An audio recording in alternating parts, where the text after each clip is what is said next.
Molaotheo wa Afrika Borwa wa tlanegisitswe ke kgotlatshekelo ya molao ka Sedimonthole wa ngwaga wa bo 1996 a tlhola malatsi a le 4.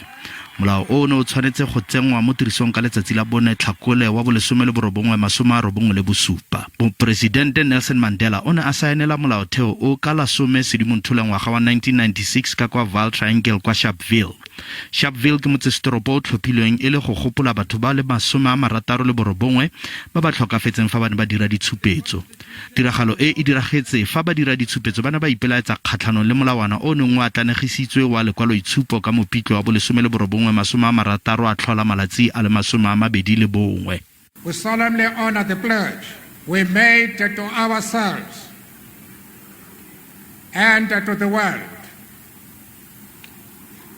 that South Africa shall redeem herself and thereby widen the frontiers of human freedom. Molaotheo o fetotse thata maphata a farogane jaaka molao, sepolotiki, loago le ikonomi go ralala le naga.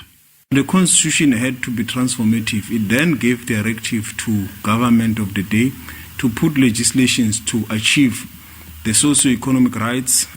Le fa molaotheo o na le dintlha di le mmalwa tseo di ka gwetlhiwang go Afrika Borwa a le mantsi, molaotheo o tswelela go nna le maparego a go fitlhelela dithata.